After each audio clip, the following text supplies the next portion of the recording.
visto por epigenética. Y muchachos, recordando que la epigenética son los cambios que se dan después de lo que es la codificación del código genético. Y esto se puede transmitir de una generación a otra. Y por eso es que caemos en que pacientes, hijos de fumadores, podrían tener mayor predisposición a desarrollar EPOC. Y esto por cambios epigenéticos, cambios que vienen ya en el ADN.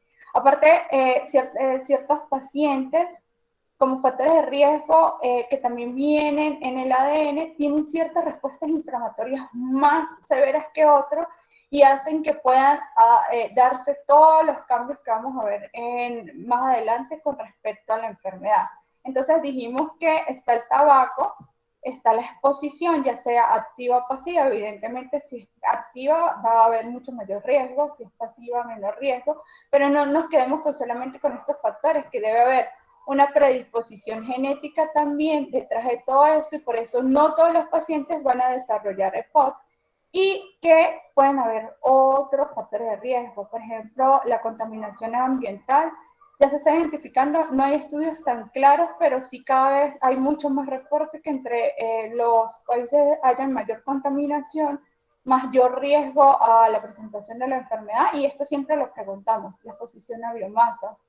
Entonces, tener en consideración esto como factor de riesgo. También ciertas alteraciones genéticas como el déficit de alfa-1 antitripsina, eso es bien reconocido. No lo vemos tal vez mucho en esta parte del mundo, se ve más hacia el continente europeo, pero sí tomarlo en cuenta en aquellos pacientes que desarrollan el POC muy tempranamente, entre los 40 años, se deben ustedes preguntar si hay algo detrás de esto que está predisponiendo, y muchas veces pueden ser déficit de esta enzima, inhibidor de la enzima, perdón.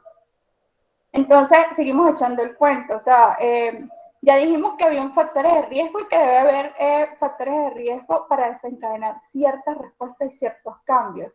El punto clave en el EPOC es que a medida que nos expongamos más a esos factores de riesgo, ya sea las biomasas, ya sea los contaminantes, ya sea ciertas exposiciones laborales, ya sea porque genéticamente tal vez estemos más predispuestos a tener una respuesta inflamatoria. La respuesta inflamatoria exagerada, o en algunos pacientes que va a ser mucho más intensa, va a predisponer a que haya ciertos cambios, tanto en las vías aéreas de pequeño tamaño como en el parénquima. Se ha demostrado que en estos pacientes, esto es claro, hay un gran estrés oxidativo, la respuesta inflamatoria aumenta a predominio de neutrófilos, macrófagos y también con linfocitos CD8.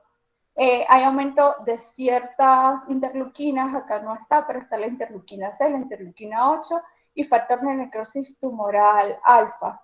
Esto también se ha demostrado que esto predispone a que haya un desbalance entre las proteasas y antiproteasas como la alfa-1 antitripsina.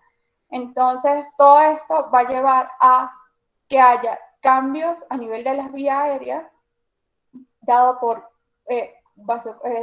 broncoconstrucción de las pequeñas vías aéreas, y esto porque el músculo liso tiene una contracción mucho más enérgica, y que haya un aumento del tono colinérgico. Y esto va a ser importante que ustedes lo tomen en cuenta. Entonces, un aumento del tono colinérgico que tenemos que utilizar como parte de la medicación, y eso lo vamos a ver más adelante, porque son más efectivos con respecto a los beta-2 adrenérgicos. Si decimos que hay cambios estructurales, pues sí. En el EPOC se ha demostrado que no solamente las pequeñas vías aéreas están afectadas, sino también hay destrucción del parénquima, pérdida o retroceso, o pérdida de ese retroceso elástico, y van a haber más depósitos, más fibrosis a nivel del parénquima, y los folículos linfáticos también se van a modificar, y va a haber una hipertrofia granular.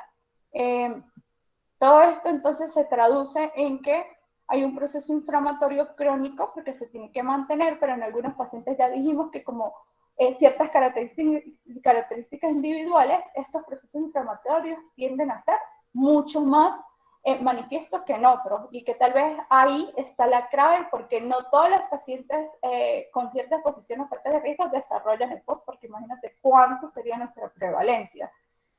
Una vez que se active todo este proceso inflamatorio, puede haber una bronquiolitis obstructiva, esto a través de los bronquiolos respiratorios, donde se dan cambios. Dijimos que iba a haber broncoconstrucción, iba a haber aumento de la producción de moco, porque va a haber una hiperplasia de las glándulas. Entonces, estas vías tienden a obstruir fácilmente, y por eso una de las características fundamentales es que va a haber retención aérea o atrapamiento aéreo. Pero no solamente nos quedamos con que el proceso inflamatorio va a generar estos daños a nivel de las pequeñas vías, sino también en el parénquima. Recordar que POD hay tanto alteración de las vías, pequeñas vías aéreas, como también destrucción del parénquima. Entonces, lo que pasa es que en unos pacientes lo que es la vía me están hablando. No sé si tienen alguna pregunta. No, ¿verdad? No, pero por el momento no han hecho preguntas. Ahorita alguien sí levantó la mano. Entonces, ¿sí? decimos que en el EPOD los pacientes van a tener los dos procesos, tanto bronquitis crónica o alteración de las pequeñas vías aéreas, como también enfisema. Lo que pasa es que en ciertos pacientes se balancea más hacia un lado que hacia el otro. Entonces, pero en pequeño o en gran porcentaje, los pacientes van a tener ambos procesos. La disminución de lo que es la capacidad de las vías aéreas para permanecer abiertas durante la expiración es lo que va a determinar de que haya atrapamiento aéreo y aumento de los volúmenes. Entonces, si hay aumento de los volúmenes, a los músculos les va a costar mucho más hacer su función. ¿Y a qué músculo le va a costar hacer su función de inspiración y eso? Al diafragma. Porque al haber más volumen, pues va a ser más difícil de que sea la contracción del diafragma. La limitación del flujo aéreo es una de las características fundamentales. Cuando hay limitación del flujo aéreo ya empezamos a ver atrapamiento aéreo y también la disfunción mucociliar, y esto se traduce en más moco, más obstrucción de las vías aéreas. Entonces, finalmente tenemos esto. Dijimos que en el paciente iba a haber tanto bronquitis crónica como enfisema, pero uno se va tal vez a inclinar hacia un patrón más que a otros. Entonces, si ya conocemos la fisiopatología y ya conocemos los factores de riesgo, podríamos definir la enfermedad, que es una enfermedad común, es bastante común, tanto que representa la tercera causa de muerte a nivel mundial, después de las enfermedades cardiovasculares y de ciertas enfermedades oncológicas. Es prevenible, porque si ya hemos reconocido a través de todo el cuento que echamos los factores de riesgo, pudiéramos prevenir el desarrollo del mismo. Y tratable. Entonces, en esto es el objetivo de identificando cómo nosotros vamos a intervenir y generar un impacto en los pacientes, ya sea a corto o a largo plazo. La limitación del flujo es como algo que siempre se tiene que aprender. Hay EPOD, limitación del flujo aéreo. Y esto se da por cambios progresivos y permanentes. Dijimos que tanto de las pequeñas vías como que también del parénquima. Y esto va a limitar a que el flujo aéreo salga y haya atrapamiento aéreo. Es característico. Y los síntomas respiratorios van a ser persistentes. Y cuando decimos que los síntomas respiratorios son persistentes, es porque cuando hacemos pruebas funcionales, no hay mejoría de los mismos, sino se mantienen, y es una de las características fundamentales cuando se hace la espirometría. Usualmente dijimos que había exposición a nocivos y que no solamente se nos queda el tabaco, sino también las biomasas, el polvo, la polución y ciertas partículas a nivel laboral que pudieran influir.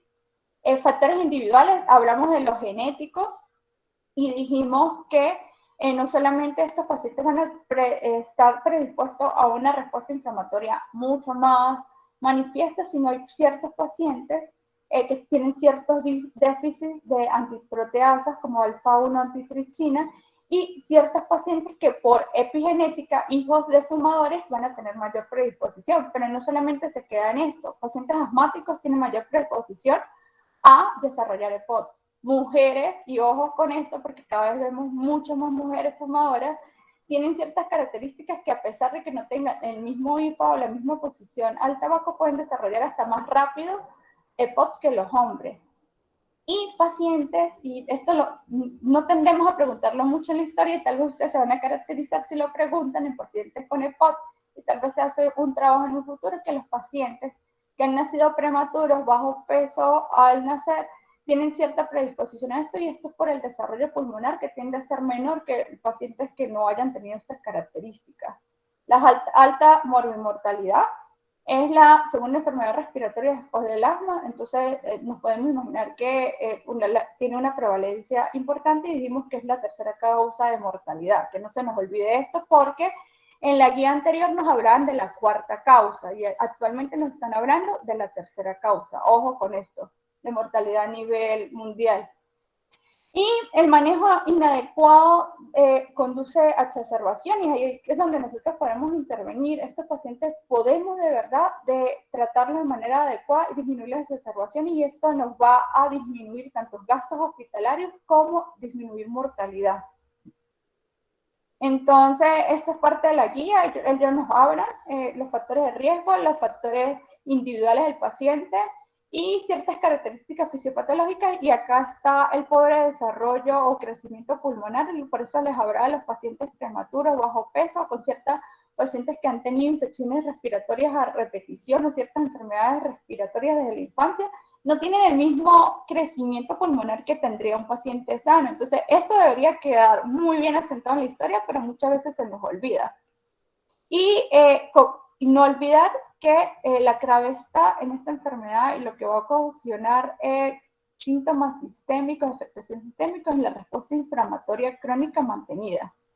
Entonces, en la patología, recuerden que va a haber tanto cambios en las vías, pequeñas vías aéreas, como en el parénquima, solamente que en ciertos pacientes se va a inclinar hacia un lado y hacia el otro, pero en casi todos los pacientes se dan estos procesos combinados. Y las manifestaciones clínicas, y como punto clave, que no solamente el factor de riesgo, no solamente la clínica, sino tenemos que demostrar la limitación del flujo aéreo, y esto lo vamos a demostrar a través de la espirometría y con el índice de Tikhonov. Entonces, ¿cuáles son los síntomas característicos? Se han descrito 3 síntomas característicos, pero hay algo que a mí me interesa que también quede muy en su memoria, y es interrogar a pacientes que vienen presentando infecciones respiratorias a repetición. Eso nos tiene que prender la alarma para empezar a sospechar de que posiblemente haya por ahí alguna enfermedad pulmonar que esté predisponiendo a estas infecciones a repetición, y eso se nos olvida ponerlo en la historia. Pero entonces, ¿qué tendemos siempre a preguntar como síntomas? Tos.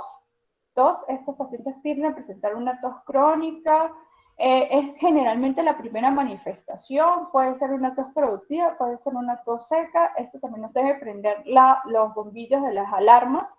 Y evidentemente la disnea. La disnea es realmente, no es el síntoma más frecuente, pero sí es el síntoma que con mayor frecuencia hace consultar a los pacientes. Evidentemente, cuando ya hay alteración de la clase funcional, ¿quién no va a ir a consultarnos? Y la expectoración. Tal vez en todos los pacientes no vamos a tener expectoración. Vamos a ver que el patrón bronquítico son los que más expectoración van a tener, pero sí nos debe hacer sospechar a aquellos pacientes que nos estén reportando que están expectorando de manera frecuente. Con respecto a la sintomatología, con lo que le dije, que no se nos olvide, no es un síntoma sino cuadro, preguntar infecciones respiratorias bajas recurrentes. Si un paciente nos está reportando que está presentando infecciones respiratorias, tenemos que indagar más y tratar de llegar a ciertos causales que nos pudiera hacer llegar a esta enfermedad de manera aún más efectiva. La espirometría lo que me va a medir el índice de Tikhonov, que es el volumen expiratorio forzado en el primer segundo, entre la capacidad vital forzada. Cuando después de una broncodilatación, ya sea con beta-2 agonista o con anticolinérgico, da menor al 70% del esperado, con respecto a pacientes de la misma edad, mismo peso, porque esto se saca comparándolo en condiciones que deberían ser idóneas de pacientes que son sanos, y nos da menor al 70%, esto nos está hablando directamente de que hay limitación de la vía, del flujo de la vía aérea. Entonces ya nos está hablando de un patrón obstructivo. Esta combinación de estas tres cosas es lo que hace el diagnóstico. No se dejen engañar que solamente por espirometría. Eso no es así. La guía es muy insistente en repetirlo una y otra vez, por eso lo estamos repitiendo una y otra vez. Lamentablemente, el diagnóstico se tiende a ser muchas veces tardío y es porque a veces no indagamos muy bien en la historia clínica. En la guía actualmente nos incentiva a que aquellos pacientes que veamos factores de riesgo importantes, que interroguemos ciertos cuadros clínicos o interroguemos infecciones respiratorias a repetición o pacientes que tengan un IPA mayor a 20, pudiéramos hacer espirometrías de manera seleccionada, es decir, como screening para hacer el diagnóstico más precoz. Entre el diagnóstico más precoz y más la intervención sea mucho más precoz, ustedes ya saben que en cualquier enfermedad va a haber mayores tasas de éxito al tratar.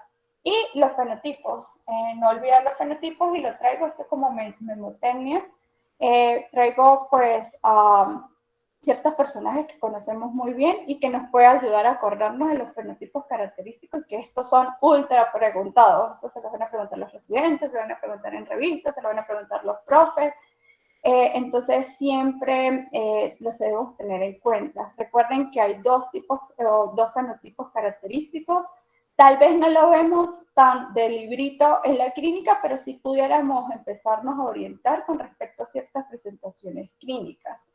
Entonces, acá tenemos el Quijote, delgado, alto, y tenemos a Sancho Panza, bajito, rechonchito, gordito, y estos dos personajes a mí me encantan recordarlos, y los traigo porque son de género femenino y estoy llamando de nuevo la atención de que cada vez son más mujeres fumando y son cada vez más las mujeres que estamos viendo en la clínica con esta enfermedad.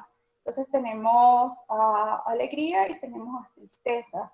Yo quisiera saber si ustedes se acuerdan bien de los fenotipos y en cuál, yo sé que esto pues simplemente una caracterización para hacer memoria, si recuerdan cuáles son los fenotipos y dónde los pondrían con respecto a los personajes que yo estoy poniendo. ¿Alguno?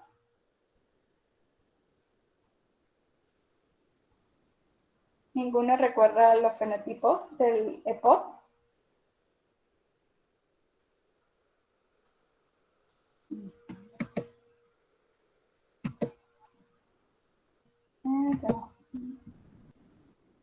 Entonces, para doctora, recordarlo, que le interrumpo un momento. ajá. Pues si quieren, mientras se anima alguien a hacer alguna pregunta, hace un momento un compañero tenía una pregunta. Me parece que era un compañero Andrés. No sé si Andrés puedes volver a hacer tu pregunta. Ajá, sí, claro. No, es que se me fue un poquito el internet y estaban hablando como de una proteína, creo que era, o una enzima, no estoy seguro. Ajá. Pero no Sí, alcancé a escuchar cuál era, la verdad. Y me quedé con la que duda. yo les decía que siempre tenían que recordar que a pesar de que la prevalencia acá en Latinoamérica y en América en general no era tan alta, el déficit de la alfa-1 antitripsina es una antiproteasa. Ella lo que hace es inhibir la proteasa de neutrófilos y esta es una elastasa que destruye las fibras elásticas a nivel pulmonar y predispone a enfisemas muy amplios o muy difusos en pacientes jóvenes, y estos pacientes van presentando el POT a los 40 años, 50 años, y esto va a depender porque si son fumadores pues lo van a presentar más tempranamente. Entonces cuando ustedes ven un paciente muy joven, menos de 50 años, menos de 45 años, y vean que tiene un patrón enfisematoso difuso, sobre todo panacinar, tienen que sospechar en el déficit de esta enzima. Y es importante porque esta enzima lo hay como factor recombinante y se puede dar, y en estos pacientes se puede evitar la progresión de la enfermedad. Muchas gracias, doctora. Entonces, yo hablaba, hay dos Doctora, fenotipos. qué pena, pues por acá le contestaron en el chat los fenotipos, entonces Natalia ya nos puso abotagado azul y Laura Natalia Bermúdez puso abotagado azul y soplador rosado. Exacto. El abotagado azul nos vamos a referir a Sancho. Tienden a ser abotagados porque, pues, la misma palabra lo dice, gorditos, rechonchitos. No tienden a ser rosaditos, sino tener cierta cianosis y estar con mucha clínica respiratoria, tos, disnea, infecciones respiratorias a repetición, tienden a ser o a presentar más síndromes metabólicos, obesidad, diabetes, y tener muchas exacerbaciones frecuentes, y ese es el abotagado azul. Mientras vemos el, estaría representado por el Quijote, el soprado rosado. El soprado rosado nos tiene que quedar en la memoria que son esos pacientes que vemos con mucho desgaste orgánico, delgados, con cierta disminución del índice de masa corporal, o no cierta, sino bastante marcada, que son flaquitos y rosaditos, y que se la pasan haciendo esfuerzos respiratorios, pero porque tienen la disnea muy marcada y están respirando muy rápidamente y por eso son rosaditos. Entonces, este patrón tiende a ser más enfisematoso porque dijimos que había dos tipos de afectación a nivel pulmonar, los enfisemas y los de bronquitis crónica. Entonces, el abotagado azul tiende a tener más bronquitis crónica y el soprado rosado, enfisema. Esto que no se nos olvide porque esto lo preguntan y sí, en la clínica de cierto modo se ve. Entonces teníamos a Tristeza toda azulita, recordando el abotagado azul, y pues Alegría delgada, rosadita y tal vez con cierta disnea bastante marcada, aunque se ve muy feliz. Entonces acá tenemos lo que estamos hablando. El soprado rosado es el predominio de enfisema, recorremos esto, y el abotagado azul, el de bronquitis. Entonces, estos, el hábito exterior, tendemos a verlo en el enfisematoso, asténico, delgado, con desgaste, y es porque tenemos que recordar que estos pacientes se la pasan con tantas líneas de soprano y soprano y soprano que a veces no tienden a alimentarse bien. Y más allá que no tienden a alimentarse bien, es que tienen un proceso inflamatorio muy severo. Entonces, entre más proceso inflamatorio hay, más desgaste orgánico hay. Entonces, el bronquítico crónico dijimos que iba a ser rechonchito, gordito. Claro, esto no lo vemos siempre en la clínica así, pero tienden a ser, tener más síndromes metabólicos, tener pancita. La edad promedio de presentación en el enfisematoso es más o menos a los 60 años. Tienden a ser un poquito más tardíos de bronquítico, esto que no se nos olvide. Tenemos a ver, y esto sí lo vemos mucho en la clínica, que son más viejitos, más delgados. Lo vemos siendo sopladores porque siempre pues, tienen una disnea grave. Recordar que los enfisematosos la disnea es grave, por eso los hace estar soplando, soplando, soplando, y por eso, para recordar, pues no se alimentan muy bien y por eso son delgaditos. Mientras el bronquítico, la disnea puede tenerla así, es más con esfuerzo, pero es más leve con respecto al enfisematoso. La adquisición de tos, generalmente en el enfisema es tardío, en cambio, en el de predominio bronquítico es antes de las disneas. Son esos pacientes que nos están reportando tos, ay doctora, me la paso tosiendo en la noche, y ni siquiera han desarrollado disnea, pero ya tienen tos. Y también nos reportan muchos esputos, tos y esputos. Entonces recordemos que el bronquítico es aquel que reporta expectoraciones abundantes y tos, más o menos en un promedio de 3 meses por año por 2 años. Eso es lo que define el bronquítico. Las infecciones, ¿en quién va a ser más seguro? ¿Quién tiene más moco? ¿Quién es el que tiene todo más pegajoso? Evidentemente, las infecciones y exacerbaciones van a ser más frecuentes en el bronquítico. Esto que no se nos olvide tampoco. Pero las insuficiencias respiratorias, evidentemente, si hay infecciones, hay más insuficiencia respiratoria, tienen mayor riesgo a caer en hospitalizaciones, en insuficiencia, hacer hipoxemia, entonces van a ser en los bronquíticos. Esto al final se ven como menos sintomáticos, pero van a ser los que más dolores de cabeza nos van a dar. La presión de dióxido de carbono tiende a ser mucho más alta en el bronquítico. Igualmente, la presión de oxígeno tiende a ser más baja en el bronquítico, por eso es que los vemos cianóticos. Van a tener, si tienen menos presión de oxígeno, pues van a tener la poliglobulia, más frecuentemente los bronquíticos. Y la hipertensión pulmonar va a ser en reposo, en los bronquitis que va a ser moderada o intensa, van a tener más modificaciones a nivel vascular. ¿Por qué?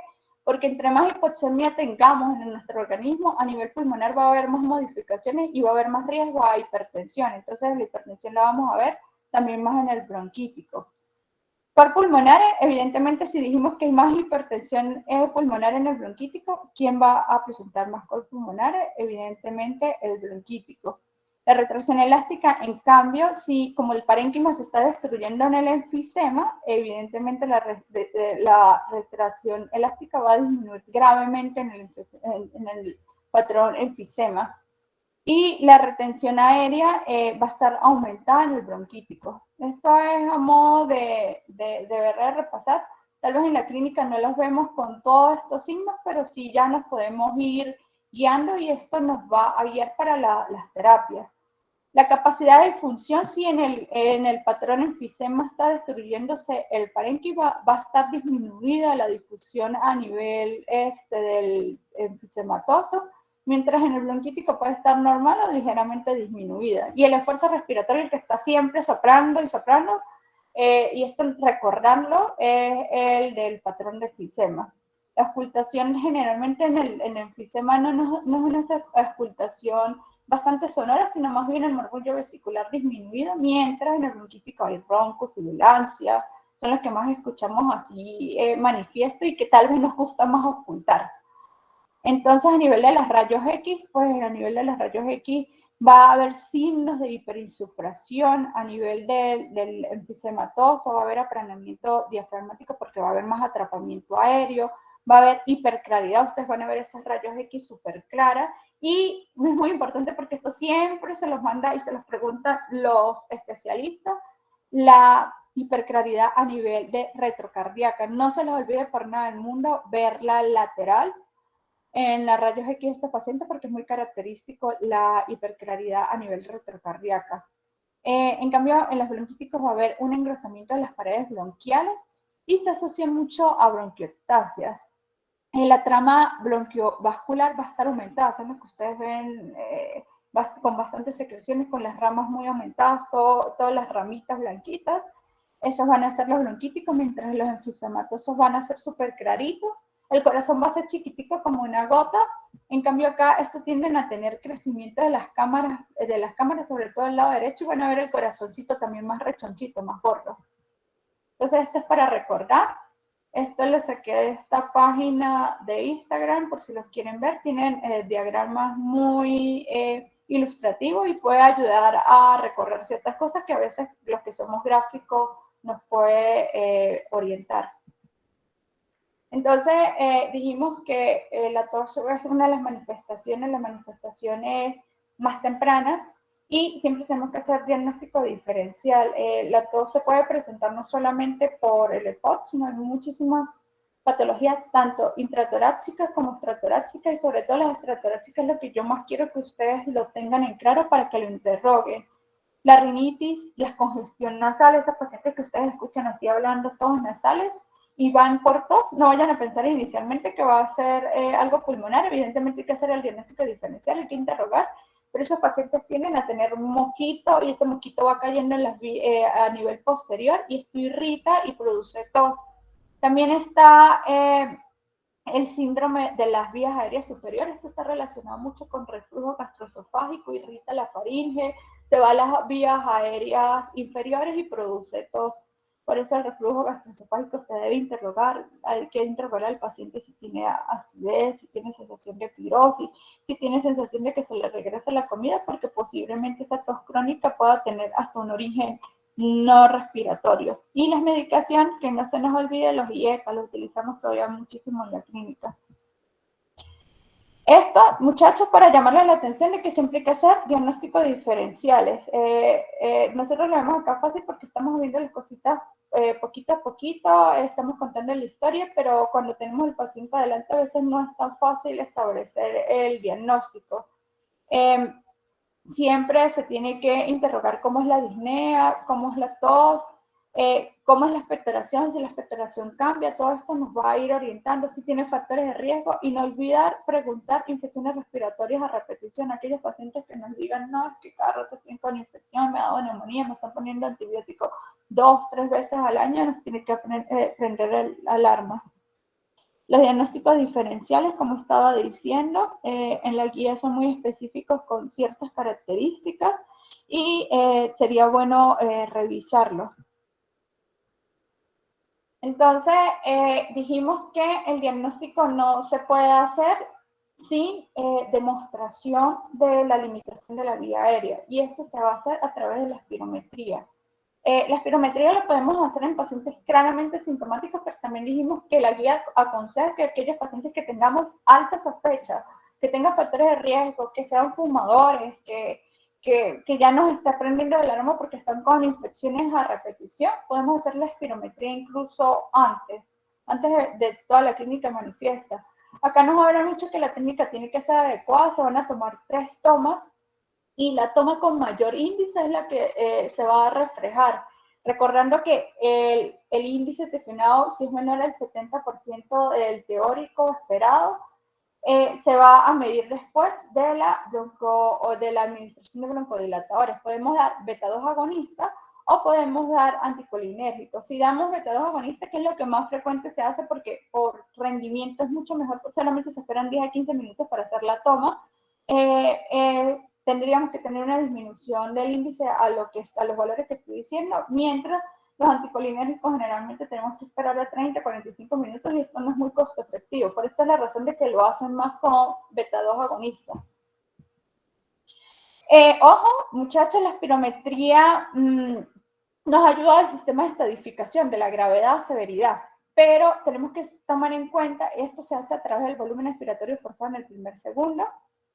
Si es menor del 80% del esperado, vamos a dividir la severidad dependiendo de estos valores, ahorita lo vamos a ver más adelante, pero quiero que les quede claro que un índice, un volumen expiratorio forzado no va a ser sinónimo a gravedad de los síntomas. Hay pacientes que son muy sintomáticos y el volumen expiratorio forzado todavía no están alterados. Hay pacientes que no son tan sintomáticos y el volumen expiratorio forzado está muy afectado. El volumen expiratorio forzado o la gravedad o severidad de la enfermedad nos va a servir para pronóstico y para ciertas decisiones fundamentales, pero no nos guiemos con esto para guiar la terapia, y esto se lo voy a explicar más adelante. Recordar que el 15 de noviembre es el día del EPOC. Entonces, dijimos que la espirometría nos confirma la infección, pero hay ciertos momentos que la espirometría, dijimos que no nos iba a orientar la terapéutica, que el volumen expiratorio no va a ser sinónimo a gravedad de los síntomas, sino a gravedad de la enfermedad y pronóstico. Pero hay ciertas decisiones que a veces debemos tomar, por ejemplo, pacientes que tienen que ir a trasplante, que tienen que ir a cirugía de reducción de volúmenes, o pacientes que tenemos que hacer cierto seguimiento, la espirometría también nos va a servir. O aquellos pacientes que veamos muy sintomáticos y no haya concordancia con la espirometría, tienen que prender las alarmas para buscar otros diagnósticos y hacer otras pruebas adicionales. Como pruebas adicionales, aunque esta no es tan adicional, los rayos X de tórax para el diagnóstico sí deberíamos tenerlo, primero para guiarnos al patrón. Dijimos que el enfisema-tosis iba a tener ciertas características, el bronquitis iba a tener otras. La tomografía, y también para descartar que no haya sobreinfecciones u otras patologías agregadas, la tomografía de tórax, no es que lo utilizamos de rutina, cuando lo vamos a utilizar, cuando hay que tomar decisiones fundamentales también, pacientes que no mejoren, pacientes que vayamos a llevar a cirugía, pacientes que ya estemos sospechando en que son bastante graves y que posiblemente haya que llevar a trasplante. Tenemos que ver los patrones, tenemos que ver cuál es la afectación y también diagnóstico diferencial, y para ello utilizamos la tomografía. Hay algo que no utilizamos de manera regular, que es la medición de volumen, pero si hiciéramos medición de volumen, viéramos el volumen residual y la capacidad pulmonar total aumentada. ¿Por qué? Porque está reteniendo aire. Hay una retención aérea. Eso es muy característico. La medición de la capacidad de difusión, esto sí se hace muy poquito, son ciertos pacientes que estamos sospechando inicialmente en el FISEMA y que tenemos duda, los mandamos a hacer, pero esto es muy, muy poquitico lo que son casos seleccionados. La gasometría, evidentemente, desde el inicio mandamos a hacer gasometría y sobre todo cuando estamos sospechando que ya nuestro paciente necesita oxígeno. La administración de oxígeno ha mejorado mortalidad y esto le van a preguntar, siempre le van a preguntar qué intervenciones han disminuido mortalidad. Entonces la gasometría, tanto para el diagnóstico como para el seguimiento del paciente, la utilizamos. Las pruebas de caminata de 6 minutos para pacientes que estén muy sintomáticos con actividad física, que necesitamos ver su capacidad pulmonar, la utilizamos. Entonces, ¿cuáles van a ser nuestros objetivos a la hora de tratar? Primero, y es preguntadísimo y por eso es que son puntos claves, reducir síntomas. Uno de nuestros objetivos fundamentales al reducir síntomas es, primero que nada, mejorar los síntomas. Es que si le mejoramos los síntomas, el paciente se va a sentir mucho mejor y va a tener repercusión directa sobre su calidad de vida. Mejorar la tolerancia al ejercicio. He visto que los pacientes cuando disminuyen la tolerancia al ejercicio está directamente relacionado con aumento de la mortalidad. Y mejorar el estado de salud del paciente, y esto también se traduce a mejoría de calidad de vida. Necesitamos reducir riesgo, no solamente intervenimos en síntomas, sino también reducción de riesgo.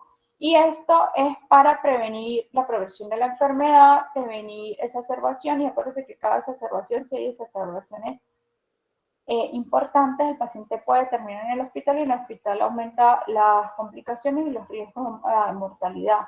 Si nosotros reducimos estos riesgos, vamos a reducir mortalidad.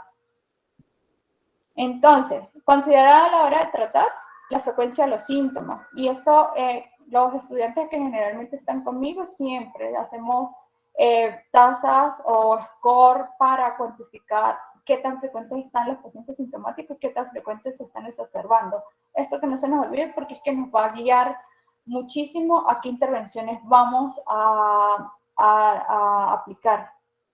El impacto de la enfermedad sobre el paciente, evidentemente, una vez que impactemos sobre los síntomas, disminución de los síntomas, vamos a tener un impacto sobre la calidad de vida y disminuir lo que estamos diciendo, el riesgo de futuros eventos. Determinar la limitación del flujo aéreo, en esto nos estamos refiriendo al uso de la espirometría para el volumen expiratorio forzado, y es que esto nos va a dar de severidad, pero recuerden que esto no es sinónimo de severidad de los síntomas. Hay pacientes que son severos, que tienen un flujo menor al 30 al 50%, perdón, y pueden ser que no estén tan sintomáticos. Y la presencia de comorbilidad, estos pacientes presentan comorbilidades importantes. A nivel cardíaco podemos conseguir fibrilación auricular, fallo del ventrículo derecho. Estos pacientes tienden a tener mayor prevalencia de síndrome metabólico como diabetes, obesidad, tienden a tener anemia. Nosotros a veces esperamos tener poliglobulia, pero no, esto no se da en todos los pacientes. Por el proceso inflamatorio crónico que hemos hablado de esta enfermedad, puede haber anemia por enfermedad crónica. También estos pacientes tienden a tener desnutrición, disminución del índice de masa corporal, tienden a tener disminución de la masa muscular, y esto va a repercutir directamente sobre la disminución de la capacidad funcional de estos pacientes. Tienden a tener osteoporosis, tromboembolismo con mayor frecuencia. Entonces llegamos ya a la parte que más nos interesa y lo que más claro les tiene que quedar a ustedes, que es la clasificación combinada. Antes se sacaba la clasificación hasta el 2011, se clasificaba el EPOC solamente por su gravedad, y esto se hacía con espirometría, con el volumen expiratorio forzado. Entonces decíamos que estaba en GOL 1, el grado GOL 1, si este volumen estaba por arriba del 80 del predicho, GOL 2 estaba entre el 50 y 79, GOL 3 estaba entre el 30 y 49, y ya estos pacientes que eran muy, muy severos, menor del 30 del volumen. ¿Qué nos ayuda a esto? A tomar decisiones fundamentales, recuerden, ver incongruencias, tal vez pacientes que están muy sintomáticos y me aparecen con un GOL 1, entonces esto nos prende la alarma para buscar diagnósticos diferenciales y pronóstico, muchachos. La severidad o los grados de afectación del volumen expiratorio nos está hablando del pronóstico, no es el mismo pronóstico a 5 años, un paciente en col 1 o col 4, evidentemente entre peor tenga el volumen expiratorio forzado, mayor mortalidad va a tener. Ahora, desde el 2011 fue un avance con respecto a las guías de recomendación porque ya se introdujo el sistema combinado. Y en este sistema combinado ya nos estaba hablando de que teníamos que intervenir síntomas y intervenir exacerbaciones. Acá en la parte horizontal tenemos sintomatología. Esto, lo que yo les estoy diciendo que hacemos con nuestros estudiantes, sobre todo ahorita en la consulta, es ponerlos con un cuestionario que es el CAT a cuantificar qué tan sintomático está el paciente. A mí me gusta más el CAT, incluso la guía del 2021 ya recomienda más el CAT porque es integral. No solamente toma la disnea como parte del interrogatorio, como parte del score, sino toma síntomas, otros tipos de síntomas, tos, limitación de la actividad funcional. En cambio, el MRC solamente toma disnea y esto lo objetivizamos nosotros. En cambio, en el CAT es un cuestionario que debería llenar el paciente. Claro, en las consultas lo que hacemos es ayudarlo, pero es más integral con respecto a la sintomatología. Entonces, si nosotros vemos que un paciente está muy sintomático, posiblemente va a estar para el lado izquierdo. Y si el paciente, aparte que está muy sintomático, está con exacerbaciones, va a estar hacia arriba. Entonces, la vertical nos mide las exacerbaciones de los pacientes. Si nosotros interrogamos a los pacientes y no han tenido exacerbaciones o han tenido una leve que no ha ameritado hospitalización, estos pacientes estarían aquí abajito, sería esta parte. Y si este paciente no estaba tan sintomático, las escalas le dan de bajo o bajo puntaje, estaría en A. Si el paciente sí ya tiene pocas exacerbaciones, pero está más sintomático, estaría en B. ¿Y qué me traduce todo esto? ¿Qué voy a hacer con el paciente? ¿Qué tratamiento le voy a poner? Y es lo que ustedes van a ayudar muchas veces al residente. No, doctor, pero es que está muy sintomático, pues no podemos empezar con un medicamento de corta acción. Ya tenemos que ponerle un medicamento de larga acción y ya vamos a ver las combinaciones y las recomendaciones. Si el paciente está acá arriba es porque ha tenido más de 2 exacerbaciones en el último año o ha tenido una grave, o sea, con una sola que haya ameritado hospitalización y el paciente está arriba. Es un paciente que tiene alto riesgo de exacerbaciones. Entonces, ya dependiendo si está muy sintomático o no, estaría en C o D.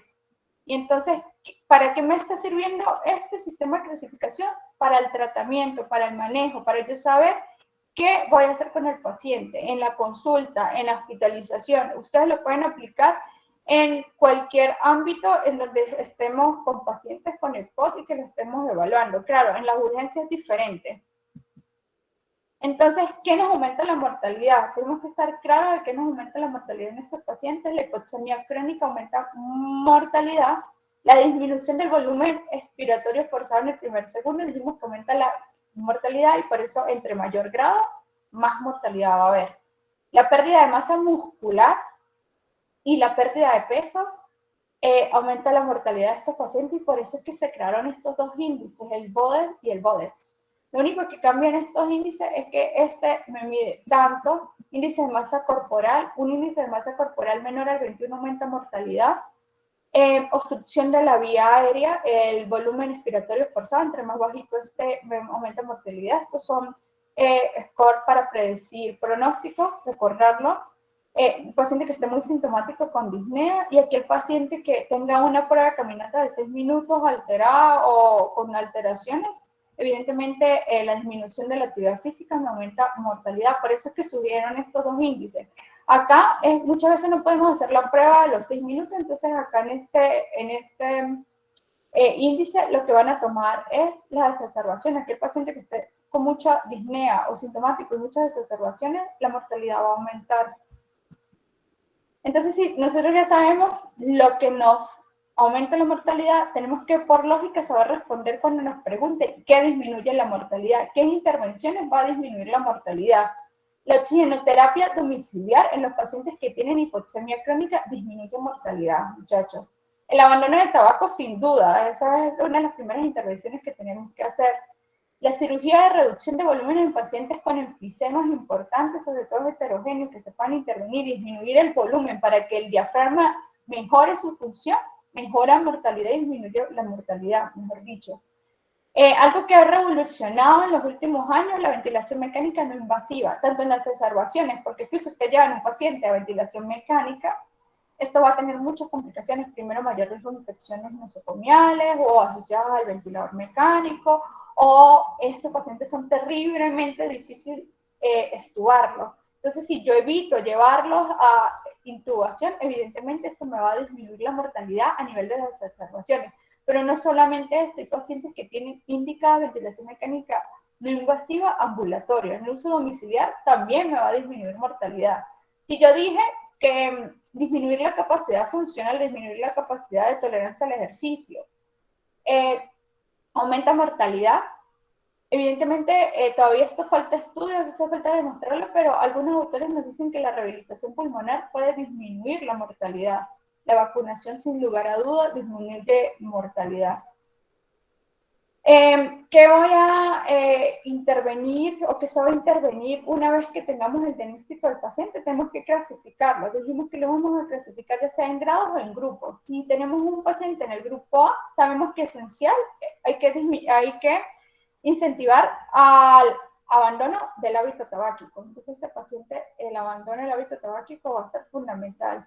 Actividad física, las vacunaciones tanto antigripales, para neumococo y pacientes que no tengan la vacunación completa pertussis, se le debe recomendar. Ahora, si el paciente está entre B, C o D, no solamente vamos a recomendar el cese de tabaco, sino también estos pacientes ya tienen que entrar en rehabilitación pulmonar. La rehabilitación pulmonar se ha demostrado beneficios en mejoría de los síntomas, mejoría de la capacidad funcional y aparte de todo incentiva al paciente al autocuidado y también disminuye las tasas de depresión. Estos pacientes tienen mucha depresión y ansiedad y muchas veces no intervenimos en eso. Y todo lo demás va a ser lo mismo. Entonces, fíjense que si el paciente me pasa a ver, yo ya tengo que pensar en rehabilitación pulmonar. Esto lo hacen acá, se puede hacer el proceso a través de las BPS. Lo que recomiendan las guías son entre 6 a 8 semanas. A veces sí hay problemas administrativos para que se los cumplan, pero en Colombia se está dando cambios de paradigma y ya cada vez las administraciones de salud se están dando cuenta que a través de estas medidas que tal vez no representan tantos gastos con respecto a otras medidas que son más costosas, pueden disminuir a la final gastos en un futuro. Entonces, la rehabilitación pulmonar, acuérdense que mejora síntomas, mejora calidad de vida o el estado de salud y la tolerancia al ejercicio. Si mejora tolerancia al ejercicio, nos dicen que la disminución de la tolerancia al ejercicio aumenta mortalidad, posiblemente en estudios futuros se demuestre que la rehabilitación pulmonar como intervención disminuye mortalidad, por eso está interrogado. Los pacientes se deben incentivar a la autoeducación. Yo sé que muchas veces no tenemos tiempo, hay un volumen muy alto de pacientes, pero sí deberíamos incentivar a la autoeducación del paciente. Esto pudiera mejorar ciertos resultados, sobre todo a nivel de exacerbación. Y los cuidados integrales, pues los cuidados integrales se tienen en ciertos países. Acá no sé hasta qué punto haya centros de cuidados integrales, no es tan común, pero sí la rehabilitación pulmonar sí está estandarizada incluso en las administraciones. Ahora, ¿qué otra cosa dijimos que nos disminuía mortalidad? El oxígeno domiciliar, pero nosotros tenemos que saber cuándo vamos a indicar oxígeno domiciliar, no es a todo el paciente, hay que individualizar el paciente. También la ventilación mecánica, la ventilación no invasiva, nos disminuye mortalidad, pero no va para todos los pacientes, hay ciertas indicaciones. Con respecto, vamos a comenzar porque esto lo preguntan mucho, con respecto a la oxigenoterapia, ¿cuáles son las condiciones para indicar oxigenoterapia domiciliar? La presión de oxígeno menor a 55 o sea, solamente la presión de oxígeno menor a 55 ya me está indicando que el paciente está en hipoxemia crónica y que yo le tengo que indicar oxígeno domiciliar, se tiene que hacer el trámite. Pero hay pacientes que están entre mayor a 55 y menor a 60 y tienen que cumplir ciertas condiciones. ¿Cuáles son las condiciones? Mayor de 55 no hay duda, le mando oxígeno, pero entre este parámetro, entre 60 y 55, si el paciente tiene fallo ventricular derecho o col pulmonares, va con menor a 60, va con oxígeno domiciliar. Si el paciente tiene eritrocitosis o poligloburia mayor al 55% de hematocrito, va con oxígeno. Y acá ya no lo comentan tanto en la guía, pero en las recomendaciones todavía sigue existiendo hipertensión pulmonar. Hipertensión pulmonar mayor a 35 milímetros de mercurio con una presión de oxígeno menor al 60, va con oxígeno domiciliar. Esas son las condiciones. Esto lo preguntan en la revista, no se cansan de preguntarlo, se lo van a preguntar los residentes, porque es importante que lo tengan claro. Una vez que yo os indicó oxígeno, no es que nos vamos a olvidar del paciente. En 60 a 90 días hay que verificar que el paciente esté respondiendo. Entonces, que haya mejorado, para eso ya se hace gasometría, que haya mejorado las presiones de oxígeno, ya sea saturando al 90%. Acuérdense que en Bogotá pues somos un poquito más flexibles, mayor al 88%, y que tenga una presión de oxígeno mayor al 60%. Eso es lo que esperamos. Con respecto a la ventilación no invasiva, pacientes que hayan tenido reciente hospitalización o hospitalización por exacerbaciones frecuentes, que hagan insuficiencia respiratoria, tengan incluso necesidad de intubación o necesidad de ventilación mecánica no invasiva porque hicieron una hipercapnia importante y después de 2-3 semanas se mantengan todavía con hipercapnia mayor al 52 de presión de dióxido de carbono, van con ventilación mecánica, ventilación no invasiva. Si el paciente, aparte de eso, vemos que el paciente tiene apnea del sueño, con más razón debemos pensar en ventilación no invasiva domiciliar. Ahora, algo que a ustedes no se les puede olvidar y que lo tienen que tener hasta tatuado, grabado, es lo siguiente, porque esto es lo que nos va a indicar cómo, aparte de por grupos, vamos a comenzar con los usos de inhaladores. Los antimuscarínicos van a ser más efectivos que los beta-2 agonistas, esto lo dijimos porque acuérdense que el sistema colinérgico está más activado, está más funcional en estos pacientes, entonces necesitamos inhibirlo, necesitamos mantener esas vías aéreas abiertas. Entonces, que no se nos olviden que los antimuscarínicos son más efectivos que los beta-2 agonistas. Los inhaladores de larga acción son más efectivos que los de corta acción para el control de síntomas. Para el control de exacerbaciones. Si pues queremos controlar síntomas, pero de manera aguda, pues sí, el de corta acción, pero siempre van a ser superiores en el POT los de larga acción con respecto a los de corta acción. Y combinarnos va mejor que en monoterapia. Entonces, esta es regla: antimuscarínicos, larga acción y combinar. Que no se nos olvide.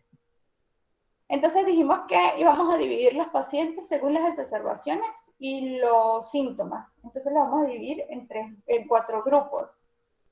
Si tenemos un paciente con no tiene exacerbaciones o apenas ha tenido una que no es grave y está con pocos síntomas, estaría en el grupo A. En estos pacientes cualquier broncodilatador es efectivo, pero la guía enfatiza que empecemos mejor con broncodilatadores de corta acción, es decir, beta-2 agonistas de corta acción o antimuscarínicos de corta acción. Puede ser el salbutamol, puede ser el bromuro-ipatropio, cualquiera de estos cuando tengan síntomas del paciente. Pero si ya es un paciente sintomático, no vamos a utilizar de corta acción. Se tiene que utilizar broncodilatadores de larga acción, ya sea LABA o LAMA. LABA nos hablan de beta-2 agonistas de larga acción, LAMA anticolinérgicos de larga acción. Hay profes, y esto va a ser mucho por experiencia, que ellos prefieren comenzar incluso del grupo B combinado, pero la guía todavía no nos habla de eso. La guía nos habla, empieza con uno o con otro. No nos recomienda ni siquiera el LAMA, que es mucho más efectivo. Nos dice, este grupo se beneficia ya de comenzar de larga acción porque hay que controlar los síntomas. Recordando que los de larga acción son más efectivos que los de corta acción. Ya, si estamos en el grupo C porque se está exacerbando mucho, a pesar de que no está sintomático, vamos a comenzar por el que entre larga acción ha demostrado más evidencia. Dijimos que los antimuscarínicos son más efectivos que los beta-2 agonistas. Entonces, en el C vamos a comenzar con LAMA. En el D ya son pacientes que se están exacerbando frecuentes, son pacientes que están muy sintomáticos, y aquí, sin lugar a duda, esta es la recomendación. En todas las guías, comenzar combinado. Dijimos que combinado iba a ser mejor que en monoterapia. En ciertos pacientes que cumplen ciertas características, sobre todo pacientes asmáticos que han desarrollado EPOC, que tienen un patrón mixto, pudiéramos considerar LABA con corticoides inhalados. Fíjense que a diferencia del asma, en EPOC los corticoides inhalados están como opciones adicionales, opciones a considerar según el paciente, no como en el asma que son terapia inicial. Entonces, esto lo vamos a considerar y esto se los preguntan y se los van a preguntar muy repetidamente cuándo utilizar inhaladores o corticoides inhalados. Debe considerar sobre todo cuando yo tengo, y esto es muy fácil de verlo, muchachos, en el hemograma de los eosinófilos mayores a 300. Pacientes con EPOC y eosinófilos mayores a 300 debemos considerar entonces corticoides inhalados. Esto es más o menos el resumen de lo que venía hablando. Los corticoides de larga acción son mejores que los de corta acción y que no se nos olvide las reglas, que los combinados han demostrado mayor efectividad, que los de larga acción con respecto a los de corta acción y los lamas con respecto a los lavas. Entonces, sería considerar esto. Acá es una tablita, a mí me gusta porque muchas veces estamos en la consulta, estamos en la hospitalización y se nos olvida cuáles son los de corta acción, cuáles son los de larga acción.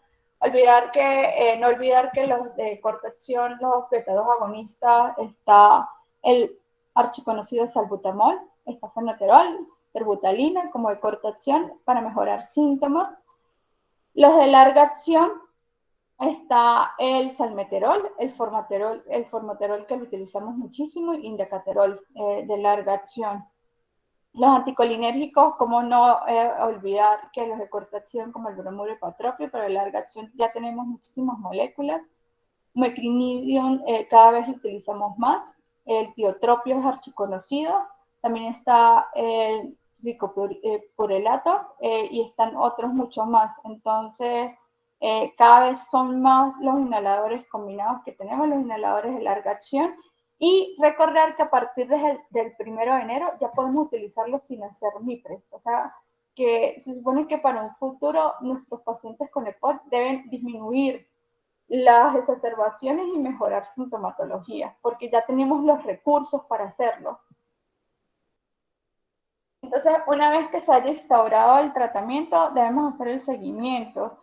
Es importante que a la hora de que yo vea un paciente muy disnéico, muy sintomático, porque y con otra sintomatología, por eso utilizamos el CAT, porque no solamente se toma la disnea, pues exacerbaciones frecuentes, preguntarnos si este paciente es que se ve muy frecuente y se nos olvida.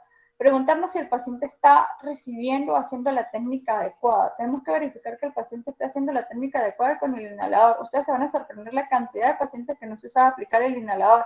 A veces nosotros nos encargamos de indicar según las características del paciente el inhalador, pero se nos olvida muchas veces explicarlo.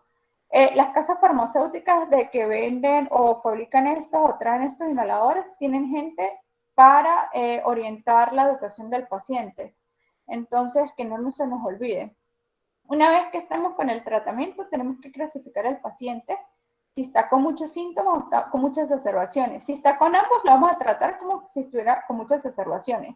Dijimos que íbamos a comenzar una vez que estuviera tanto sintomático como muchas exacerbaciones, ya tenemos que iniciar con de larga acción. Entonces, ya sea LABA o LAMA. LABA o LAMA. Si nos vamos al que es más efectivo, deberíamos empezar siempre con LAMA. Pero pues la guía dice, el B, pues comienza con el que tú quieras, pero que sea de larga acción. Si el paciente sigue muy sintomático, a pesar de nuestras modificaciones, esto se ve en 2-4 semanas, la vamos a combinar. Que no se nos olvide combinar porque es más efectivo que monoterapia. Lo repito porque tiene que quedar muy claro. Si el paciente, a pesar de la combinación, no mejora, yo me tengo que preguntar en dónde está mi paciente, qué otros factores tiene que me pueda ayudar en la terapia. Dijimos que si el paciente es asmático de base o tiene eosinofilia mayor a 300, no voy a tener duda que puedo utilizar la combinación LABA con inhibidores, con corticoides inhalados. Y si este paciente sigue exacerbando, puedo utilizar triple terapia. Pero pues sí, cuantificar los eosinófilos no es difícil, lo tenemos en los hemogramas. De 300 no hay duda que puedo utilizar los corticoides inhalados, pero entre 100 y 200 va a depender si el paciente tiene muchas exacerbaciones, si el paciente ha sido hospitalizado frecuentemente, entonces pudiéramos considerar menor de 100, no utilicen corticoides porque no hay indicación, no hay evidencia para eso, corticoides inhalados.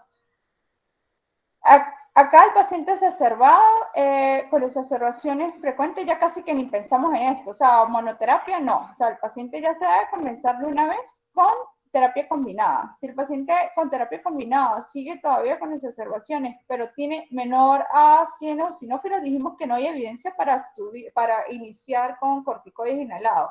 Ahí me tengo que preguntar, y ahí son los famosos patrones. ¿Qué patrón tiene mi paciente?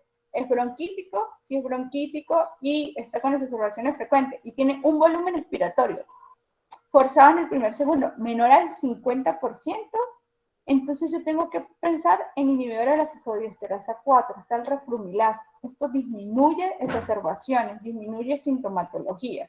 Pero no es que yo lo voy a pensar de una directo. Yo tengo que pasar por terapia combinada hasta terapia triple. Pero pues si el paciente no tiene eosinofilia mayor a 100, ni siquiera terapia triple, porque no se ha demostrado que el corticoide inhalado vaya a generar beneficio. Ahora, si yo tengo terapia combinada, y el paciente sigue con exacerbaciones, sigue con sintomático y tiene eosinofilia, incluso mayor a 100, mayor a 300, no hay duda, yo puedo utilizar triple terapia. Si con esto no mejora, vuelvo a considerar qué tipo de paciente tengo. Si tengo el bronquítico con exacerbaciones y volumen menor al 50, pues no hay duda, el reflumilas. Si tengo un paciente que fue un fumador, que no es bronquítico, que tal vez más enfisomatoso y ya no está fumando, acitromicina. Los macrólidos, sobre todo la citromicina, a dosis de 500 miligramos, 3 veces a la semana, por un año, ha demostrado que tiene beneficio con respecto a la disminución de las exacerbaciones. Con respecto a los corticoides, se hace como mucha énfasis en las guías porque es que cada vez se ven más pacientes tratados a veces con corticoides inhalados solos, aislados, como si fueran asmáticos. En estos pacientes más bien empeoramos. Los corticoides solamente funcionan cuando están combinados con ya sea beta-2 agonistas o anticolinérgicos. Los receptores no son tan efectivos para inhibir ciertos procesos inflamatorios si no están combinados. Entonces, ¿por qué se lo vamos a dar al paciente de manera individual o en monoterapia? La fisiopatología con respecto al asma cambia. Entonces, quitémonos el chip que a estos pacientes les podemos dar inhaladores porque le estamos haciendo más daño. Los inhaladores, y lo pongo acá en rojo, aumentan el riesgo a neumonía.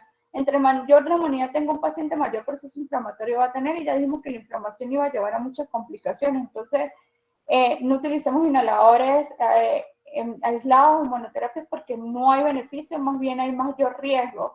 Cuando ya se utilizan combinados ya sea en doble terapia o triple terapia, pues mejora la función pulmonar, mejora los síntomas, el estado de salud y reduce exacerbaciones. Yo los voy a utilizar para reducir exacerbaciones. Es la indicación que más tiene. Hay algo que tienen que tener claro porque se los van a preguntar frecuentemente: los inhaladores, a pesar de que mejora sintomatología, estado de salud, todo esto, no han demostrado disminución de la mortalidad. Y corticoides inhalados, corticoides de manera sistémica, más bien aumentan riesgo de mortalidad. Entonces, por eso utilizarlo con precaución, y las indicaciones son claras. Corticoides orales a largo plazo aumentan mortalidad, aumentan riesgo de fallo respiratorio, porque estos pacientes tienden a tener mayor sarcopenia, disminución de la masa muscular, entonces no se pueden utilizar, no hay evidencia, están contraindicados. Con respecto a otras terapias antiinflamatorias, pues dijimos que teníamos el reflumilas, el inhibidor de la fosfodiesterasa 4, en los bronquíticos que se exacerban y tienen un volumen bajo. También tenemos otras terapias disponibles como los macrólidos. Los macrólidos están indicados en pacientes que ya sean fumadores. Los pacientes fumadores no se deben aplicar macrólidos. Los macrólidos, como efectos secundarios, aumentan la resistencia bacteriana, y aparte de todo pueden afectar el oído. Entonces, nos beneficiamos por un lado, pero estamos exponiendo al paciente a otros tipos de complicaciones. En algún momento se dijo que las estatinas pudieran servir como antiinflamatorios, por eso que tienen un efecto prediotópico. Sin embargo, esto no se ha demostrado en pacientes que no tengan indicaciones primarias de estatinas, por ejemplo, que no sean infartados o pacientes que tengan dislipidemia o pacientes que tengan como tal indicaciones de estatina, utilícenla porque sí hay ciertos beneficios en el EPOC, pero pacientes que no tengan indicaciones de estatina no se ponen como terapia élite o terapia inicial en EPOC, tienen que tener sus indicaciones. Los antimucolíticos antioxidantes solamente en ciertos grupos selectos de pacientes, sobre todo bronquíticos que estén con muchas secreciones.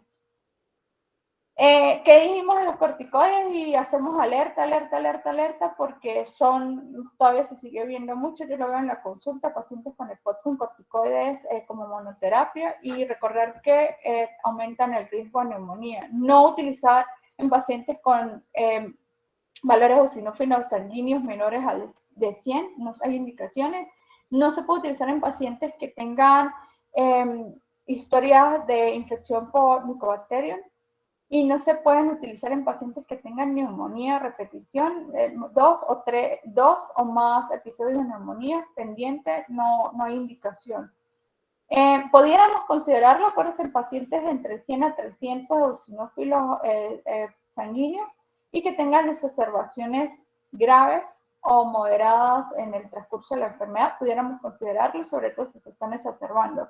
Esto sí tiene fuerte evidencia, pacientes que son asmáticos de base, pacientes con exacerbaciones frecuentes, ya sea leves o una exacerbación grave, pacientes que tengan eosinofilia mayor a 300 y pacientes pues, asmáticos, como lo dije inicialmente. ¿Qué me aumenta el riesgo de neumonía en pacientes con uso de corticoides inhalados que sean mayores de 55 años, antecedentes de exacerbaciones previas, fumadores actuales? No está indicado o tenemos que utilizarlo con mucho cuidado. Y índice de masa corporal, dijimos que entre más peso baja el paciente, mayor mortalidad va a haber, mayor a 25. Limitación severa del flujo aéreo, también lo debemos considerar porque estos pacientes tienen mayor riesgo a neumonía. Las otras terapias, pues ya las nombré, los mucolíticos antioxidantes, no utilizar en pacientes, sobre todo la N-acetilcisteína que está disponible en pacientes que utilizan corticoides inhalados. Si el paciente es bronquítico crónico y tiene corticoides inhalados, podemos utilizar ergostideína, pero pues no es que sea tan fácil de conseguir, esto no en todos los pacientes se usa. Lo que me preguntaron hace rato, si vemos pacientes jóvenes menores de 45 años, con enfisemas muy difusos, basales, panacinares, debemos sospechar en déficit de antitripsina y está la terapia con antitripsina, pero tienen que ser bien indicados, se tienen que hacer estudios genéticos y tener la alfa-1 antitripsina menor a 80 miligramos o menor al 35%. El valor de alfa-1 antitripsina, esto se lo preguntan, está entre 150 y 350. Menor al 35% ya ocasiona mayor riesgo a EPOC en edades tempranas. Antitusivos no están indicados. Vasodilatadores, en algún momento se habló de utilizar vasodilatadores, pero esto tampoco tiene seria evidencia. Entonces, una vez de que yo haya instaurado el manejo, acuérdense, tenemos que vigilar si se está exacerbando, si está muy sintomático. Tenemos que hacer tablas de clasificación. Se puede hacer el CAT o el MRC, cualquiera de los que ustedes escojan. Sin embargo, la guía ya por síntomas integrales está, que es el que yo pongo a hacer a los estudiantes el CAT. Entonces, dependiendo de esto, tenemos que ver el patrón del paciente y empezar a revisar, el paciente está utilizando bien el inhalador, no deja de fumar, qué está haciendo que esté muy sintomático, la terapia no está siendo efectiva porque no está utilizando combinaciones, el patrón del paciente, el paciente tal vez está con exacerbaciones frecuentes y un bronquítico crónico, entonces utilizar ya otras terapias asociadas.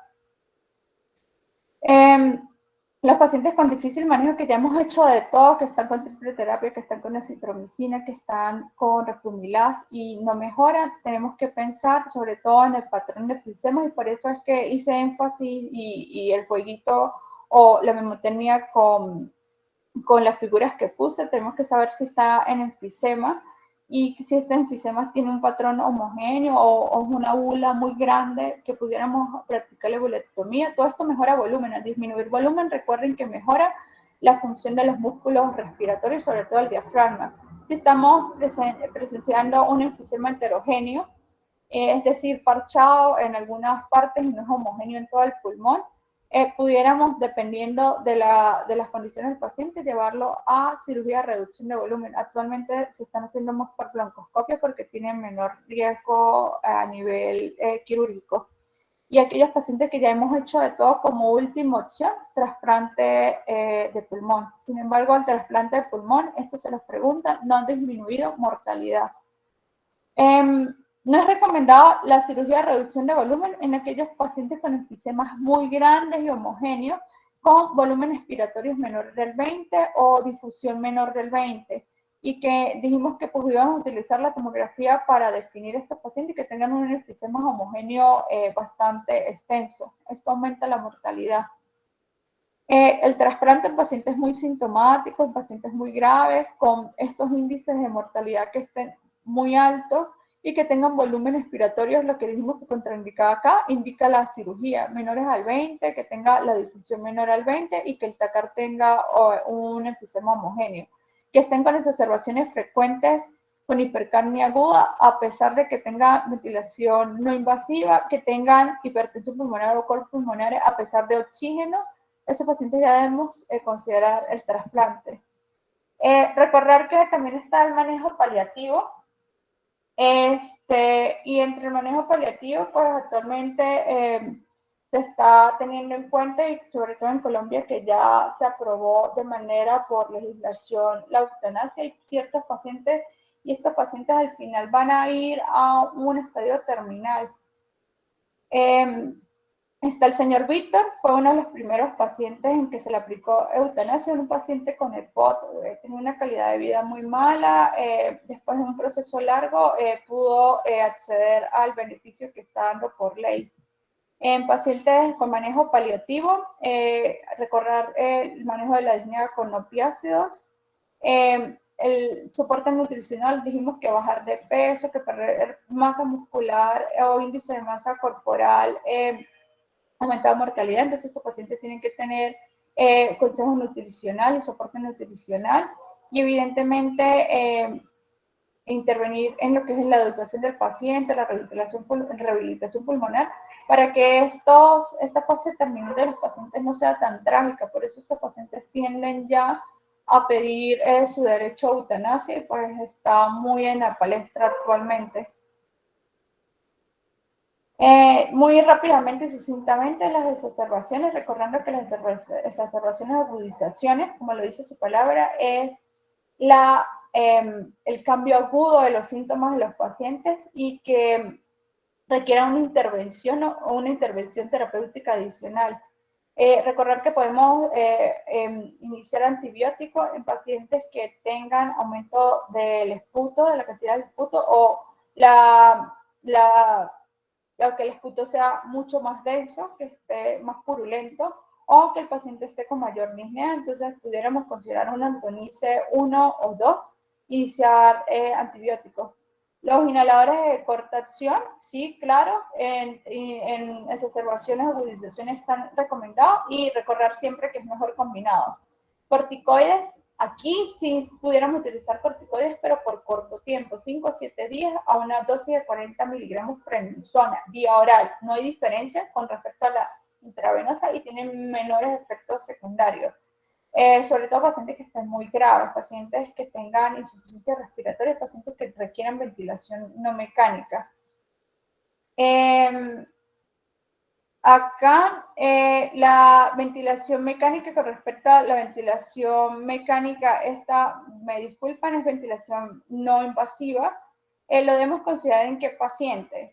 Dijimos que la ventilación mecánica no invasiva había disminuido mortalidad en las exacerbaciones, porque no llevó al paciente a ventilación mecánica invasiva. Pero tiene que tener ciertas condiciones, porque no todos los pacientes los podemos llevar a ventilación no invasiva. ¿Cuáles van a ser?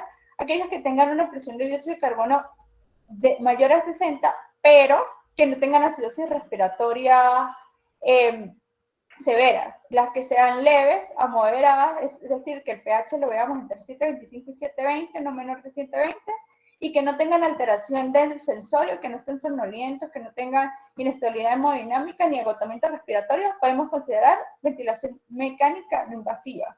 mientras la ventilación mecánica invasiva, ya en los casos en que pacientes que tengan alteración del sensorio o encefalopatía por la hipercapnia o que tengan una cirrosis respiratoria severa. Y severa me lo define un pH menor a 120, no lo pienso, o sea, una vez hay que invadirlo. Lo único que esto aumenta mortalidad y aumenta complicaciones. Oxígeno bajo flujo, ojo, no pongan el oxígeno y esto lo podemos controlar con Venturi a alto flujo, porque resulta que ellos dependen mucho de la estimulación de las hipoxemias. Entonces, si nosotros mejoramos hipoxemia, estos pacientes van a hipoventilar y va a aumentar más el dióxido de carbono y lo vamos a llevar más rápido a acidosis respiratoria. Puntos a no olvidar, es una enfermedad común, sistémica, dijimos que es sistémica porque no solamente producen problemas a nivel pulmonar, sino a nivel de toda la economía, letal y prevenible, tiene una fase terminal y por eso es que se está aplicando o se está considerando eutanasia en ciertos pacientes que tienen una calidad de vida muy mala. La limitación del flujo aéreo como característica fundamental, clasificación combinada, acuérdense de grupos y grados, y los espectros del broncodilatador, se los repito porque esto es fundamental, los de largos son mejor que los de corto, los antimuscarínicos son mejor que los beta-2 agonistas, y los combinados van mejor que la monoterapia. Y el paciente selecto, no todos los pacientes, corticoides inhalados, refumilados, macrólidos, alfa-1 antitripsina y muscolíticos. Esto sería todo. Muchas gracias.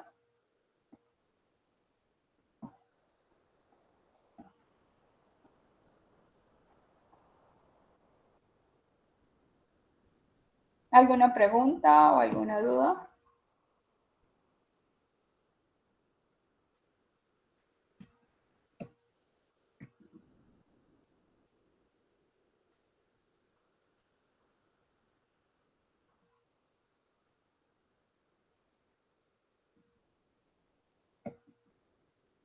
Bueno, muchachos, sí, veo que no hay ninguna pregunta. Sí, no, nadie se animó a hacer preguntas o quedó todo muy claro. Bueno, Doc, muchísimas gracias, la verdad, por la charla. Estuvo muy, muy buena, muy completa. La verdad, bastante, bastante completa. Y pues me parece que quedó todo bastante claro. Pues muchachos, si tienen preguntas, igual aprovechen de hacerlas rapidito antes de que cerremos. Y para recordarles que igual pues la charla va a quedar grabada en el canal de YouTube. Entonces, pues cualquier cosita, luego estoy publicando, digamos, el link y esas cosas, ¿vale? Entonces, muchas gracias, doctora. Muchas gracias a usted. Y pues dejo la palabra Sí, para es que bastante larga porque la guía es súper larga, pero tratamos de puntos fundamentales que a usted le van a servir como estudiante.